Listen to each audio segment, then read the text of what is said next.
ഒരു ജനുവരി ഒക്കെ ആകുമ്പോഴത്തേക്കും ഏതാണ്ട് പൂർണ്ണമായിട്ടും ഇവിടെയൊക്കെ നല്ല ഭംഗിയായിട്ട് ഉണങ്ങും. വെള്ളം ഒരു ശകലം പോലും കാണുമെന്ന് തോന്നില്ല. കൊള്ളാം, അടിപൊളിയാണ്. എന്തായാലും റോഡ് ടു ഹെവൻ അല്ലെങ്കിൽ സ്വർഗത്തിലേക്കുള്ള വഴി എന്നുള്ള പേരിന് എല്ലാ തരത്തിലും അർഹമാണ് ഈ വഴി. സുഹൃത്തുക്കളെ, എല്ലാവർക്കും നമസ്കാരം. ഞാനിപ്പോഴുള്ളത് ഗുജറാത്തിലെ കച്ച് ജില്ലയിലാണ്. ഇന്ന് നമ്മൾ കാണാൻ പോകുന്നത് സ്വർഗത്തിലേക്കുള്ള വഴിയാണ്, അല്ലെങ്കിൽ റോഡ് ടു ഹെവൻ. ധോളവീര എന്ന് പറയുന്ന അതിപുരാതനമായിട്ടുള്ള ഒരു ഹാരപ്പൻ സിവിലൈസേഷൻ സൈറ്റ് ഉണ്ട്. അങ്ങോട്ട് പോകുന്ന വഴിക്ക് പറയുന്ന പേരാണ് ഈ റോഡ് ടു ഹെവൻ. അതാണ് നമ്മൾ ഇന്ന് കാണാൻ പോകുന്നത്. ഖാവ്ഡ എന്ന് പറയുന്ന ഗ്രാമമാണ്. ഇവിടെ നിന്നാണ് ധോളവീരയിലോട്ടും കാലാഡുങ്കയിലോട്ടും ഒക്കെ പോകാനായിട്ട് വണ്ടി കിട്ടുന്നത്. വണ്ടി എന്ന് പറഞ്ഞാൽ ബസ് ഒരെണ്ണം എങ്ങാണ്ടേ ഉള്ളൂ. ബാക്കി അല്ലാതെയുള്ള ടാക്സി പോലെയുള്ള സാധനങ്ങൾ കിട്ടാൻ എളുപ്പം കുറച്ച് ഇവിടെ നിന്നാണ്.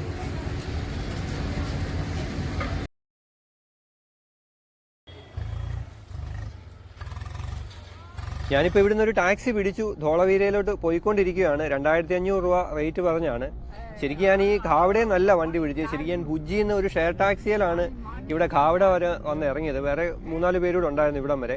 അപ്പോൾ ആ ഡ്രൈവർ ആദ്യം സമ്മതിക്കുകയല്ലായിരുന്നു. ഇപ്പം ഞാൻ പറഞ്ഞ് സംസാരിച്ച് പുള്ളി എന്നെ ധോളവീരയിലോട്ട് കൊണ്ടുപോയിക്കൊണ്ടിരിക്കുകയാണ്.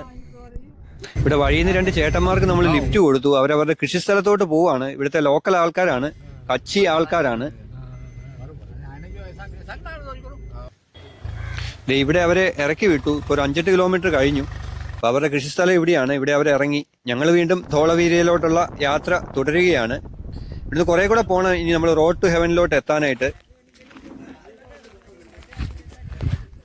ഞാനിവിടെ തൂഗ എന്ന് പറയുന്ന ഒരു ഗ്രാമത്തിൻ്റെ തൊട്ടടുത്ത്, അവിടുന്ന് അടുത്ത സ്ഥലത്തോട്ട് പോകുന്ന വഴിക്കുള്ള ഒരു ഹോട്ടലിൽ കയറിയിരിക്കുകയാണ്.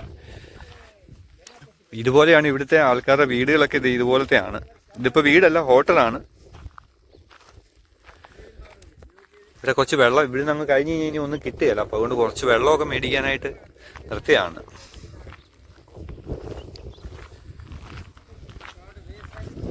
ഇവിടെ 40 കിലോമീറ്ററും കൂടെ ഉണ്ട് അങ്ങോട്ട്.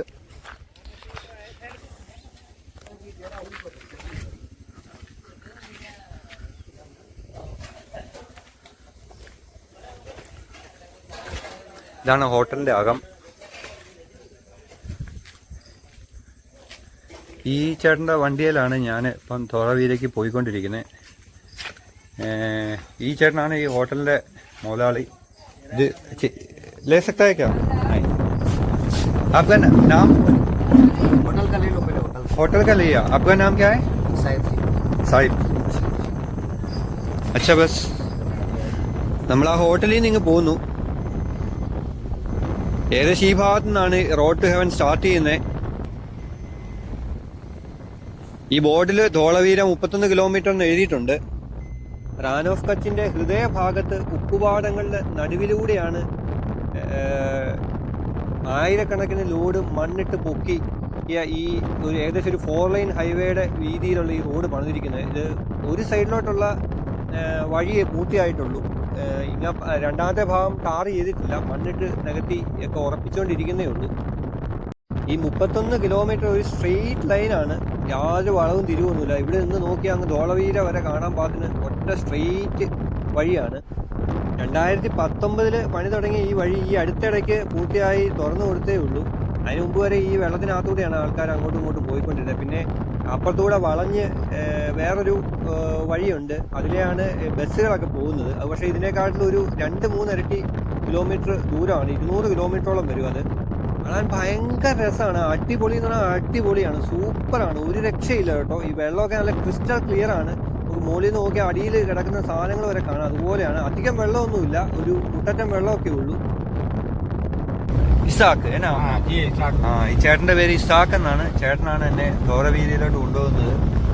ഗുജറാത്തിലെ ഏറ്റവും വലിയ ജില്ലയാണ് കച്ച്. ശരിക്കും ഗുജറാത്തിലെ അല്ല, ഇന്ത്യയിലെ തന്നെ ഏറ്റവും വലിയ ജില്ലയാണ് കച്ച് എന്ന് പറയുന്നത്. നമ്മുടെ കേരള സംസ്ഥാനത്തിനേക്കാട്ടിലും വലിപ്പമുണ്ട് ഈ കച്ച് ജില്ലയ്ക്ക്. കേരള സംസ്ഥാനം എന്ന് പറയുന്നത് 38,000 സ്ക്വയർ കിലോമീറ്റർ ആണ്. പക്ഷേ ഈ കച്ച് എന്ന് പറയുന്നത് 47,000 സ്ക്വയർ കിലോമീറ്റർ ആണ്. അതിൽ 9,000 സ്ക്വയർ കിലോമീറ്റർ എന്ന് പറയുന്നത് ഈ റാൻ ഓഫ് കച്ചിലെ ഉപ്പുപാടങ്ങൾ തന്നെയാണ്. ഇന്ത്യയിലും പാകിസ്ഥാനിലും ആയിട്ടാണ് ഈ റാൻ ഓഫ് കച്ച് ഇങ്ങനെ വ്യാപിച്ച് കിടക്കുന്നത്. ഏതാണ്ട് 8,000 സ്ക്വയർ കിലോമീറ്റർ ഇന്ത്യയിലും 1000 സ്ക്വയർ കിലോമീറ്ററിനടുത്ത് പാകിസ്ഥാനിലുമായിട്ടാണ് ഇത് വ്യാപിച്ച് കിടക്കുന്നത്. 90% ഇന്ത്യയിലാണ്.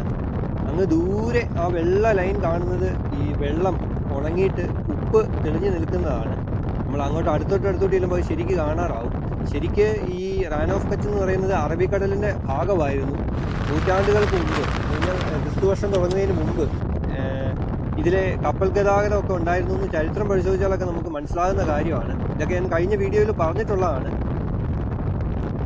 ജിയോഗ്രാഫിക്കൽ മൂവ്മെൻറ്റ്സ് കാരണം ഈ റാൻ ഓഫ് കച്ച് എന്ന് ഇന്ന് നമ്മൾ പറയുന്ന ഈ ഭാഗം അറബിക്കടലിൽ നിന്നും ഏതാണ്ട് ഒരു 15 മീറ്ററോളം ഉയർന്നു പോവുകയും അത്രയും ഭാഗത്തെ വെള്ളം അവിടെ ഒരു തടാകമായിട്ട് രൂപപ്പെടുകയും ചെയ്തതാണ് ഇന്ന് നമ്മൾ ഈ കാണുന്ന റാൻ ഓഫ് കച്ച് എന്ന് പറയുന്നത്.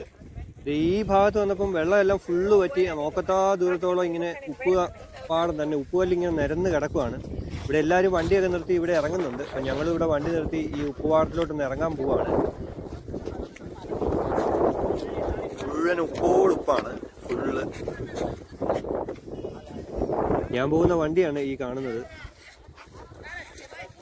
എന്തായാലും ഇവിടുത്തുകാർക്കൊന്നും ഉപ്പൊന്നും പൈസ കൊടുത്ത് മേടിക്കേണ്ട കാര്യമില്ല. അങ്ങോട്ടും ഇങ്ങോട്ടും ഒക്കെ വണ്ടികളൊക്കെ പോകുന്ന സമയത്ത് ഒന്ന് നിർത്തി ഒരു ശകലം ഉപ്പ് വാരിക്കൊണ്ട് പോയാൽ അത്യാവശ്യം വീട്ടിലെ കാര്യങ്ങളൊക്കെ നടക്കും. ഞാനും നമ്മുടെ വണ്ടിയുടെ ഡ്രൈവറും കൂടെ ഈ ഉപ്പുപാടത്തിലോട്ട് ഇറങ്ങി. ഇവിടെ ഈ ഉപ്പിനടിയിൽ ഫുള്ള് ചേറാണ്, അതൊന്നും ശരിക്കും ഉണങ്ങിയിട്ടില്ല. അതുകൊണ്ട് ഇങ്ങനെ ചവിട്ടുമ്പം പതുപതാന്നാണ് ഇരിക്കുന്നത്. നല്ല സോഫ്റ്റാണ്.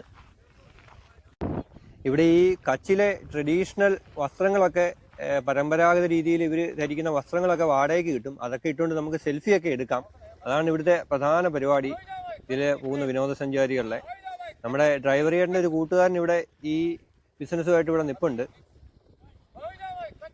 ഈ റോഡ് ടു ഹെവൻ തുടങ്ങുന്നതിന് ഒരു 10-20 കിലോമീറ്റർ അപ്പുറത്താണ് നമ്മുടെ ഈ ഡ്രൈവറിയുടെ വീടും. ഇവിടെ ഉള്ളൊരു ഗ്രാമത്തിലാണ്. പക്ഷെ ഇപ്പം പുള്ളി താമസിക്കുന്നത് ഭുജിലാണെന്ന് മാത്രം. ഈ കച്ചിലെ വൈറ്റ് ഡെസേർട്ട് എന്ന് പറഞ്ഞ് ഇതിനു മുമ്പ് ഞാനൊരു വീഡിയോ ഇട്ടിട്ടുണ്ടായിരുന്നു. അത് കണ്ടിട്ടില്ലാത്തവർ ഇവിടെ ഇതിൻ്റെ അകത്ത് ലിങ്ക് ഞാൻ ഈ പ്രാവശ്യത്തെ വീഡിയോയുടെ ഡിസ്ക്രിപ്ഷൻ ബോക്സിൽ കൊടുത്തിട്ടുണ്ട്. എല്ലാവരും കാണണം. അതിൻ്റെ അകത്ത് കുറേ കൂടെ വിശദമായിട്ട് ഈ വൈറ്റ് ഡെസേർട്ടിനെ കുറിച്ചും കച്ചിനെ കുറിച്ചും ഒക്കെ ഞാൻ പറയുന്നുണ്ട്. നമ്മുടെ ഡ്രൈവർ പുള്ളിയുടെ കൂട്ടുകാരൻ്റെ അടുക്കൽ നിന്ന് ഒരു ഡ്രസ്സൊക്കെ മേടിച്ചിട്ട് നിൽക്കുന്ന ആണ് ഈ കാണുന്നത്.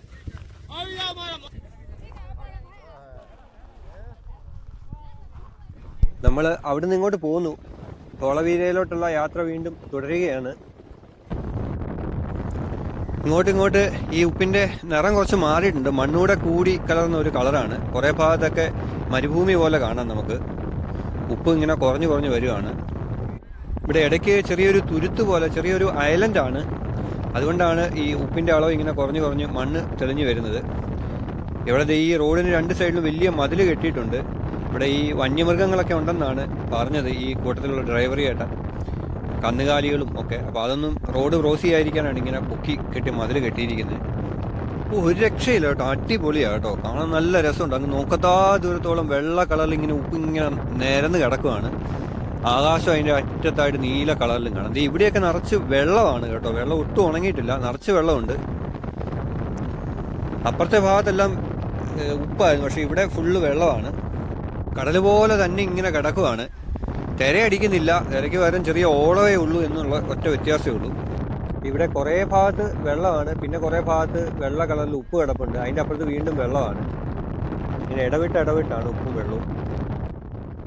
ഇതിപ്പോൾ നവംബർ പകുതി ആയേ ഉള്ളൂ. ഒരു ജനുവരി ഒക്കെ ആകുമ്പോഴത്തേക്കും ഏതാണ്ട് പൂർണ്ണമായിട്ടും ഇവിടെയൊക്കെ നല്ല ഭംഗിയായിട്ട് ഉണങ്ങും. വെള്ളം ഒരു ശകലം പോലും കാണുമെന്ന് തോന്നില്ല. കൊള്ളാൻ അടിപൊളിയാണ്. എന്തായാലും റോഡ് ടു ഹെവൻ അല്ലെങ്കിൽ സ്വർഗത്തിലേക്കുള്ള വഴി എന്നുള്ള പേരിന് എല്ലാ തരത്തിലും അർഹമാണ് ഈ വഴി. എല്ലാ യാത്രകളും വളരെ ഒരു വലിയ അനുഭവം തന്നെയാണ്. എങ്കിലും ഈ യാത്ര ജീവിതത്തിൽ ഒരിക്കലും മറക്കാൻ പറ്റില്ല. അത്രയ്ക്ക് മനസ്സിൽ പതിഞ്ഞു പോവും ആർക്കാണെങ്കിലും ഈ കാഴ്ചകളൊക്കെ.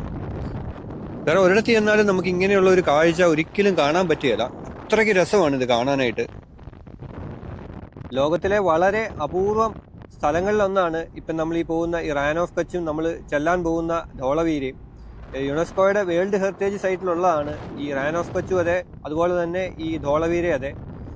Cradle of Indus valley civilization എന്ന് പറയുന്ന വളരെ അപൂർവം ഹാരപ്പൻ സൈറ്റുകളിലൊന്നാണ് ഈ ധോളവീര എന്ന് പറയുന്നത്.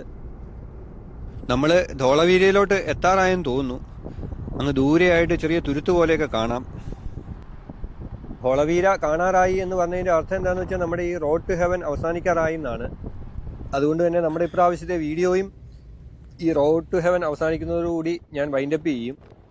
ധോളവീരയുടെ പ്രത്യേകമായിട്ട് ഒരു വീഡിയോ കച്ചിൻ്റെ 4ാമത്തെ ഭാഗമായിട്ട് അടുത്ത പ്രാവശ്യം ഇടുന്നതാണ്.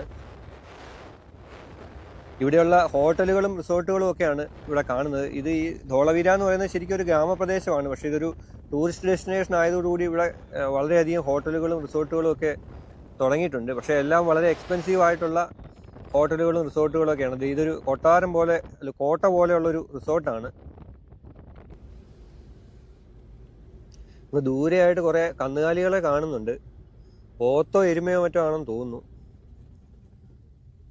ഈ കച്ചിലെ ആൾക്കാരുടെ ഏറ്റവും പ്രധാനപ്പെട്ട കൃഷി എന്ന് പറയുന്നത് കന്നുകാലി വളർത്തലാണ്. പോത്തും എരുമയും പശുവും ഒക്കെ ധാരാളമായിട്ട് ഇവിടെ എവിടെ ചെന്നാലും കാണാം. മറ്റുള്ള കൃഷികൾ ഇവിടെ വളരെ കുറവാണ്. ഈ ഉപ്പ് കൂടിയ മണ്ണായതുകൊണ്ട് തന്നെയാണ് അങ്ങനെയുള്ള കൃഷികൾ ഇവിടെ പൊതുവെ കുറവ്. നിങ്ങളുടെയൊക്കെ വിലയേറിയ അഭിപ്രായങ്ങൾ കമൻറ്റ് ബോക്സിൽ രേഖപ്പെടുത്തണമെന്ന് അഭ്യർത്ഥിച്ചുകൊണ്ട് ഈ പ്രാവശ്യത്തെ വീഡിയോ വൈൻഡപ്പ് ചെയ്യുകയാണ്. എല്ലാവർക്കും നന്ദി. ശുഭ യാത്ര.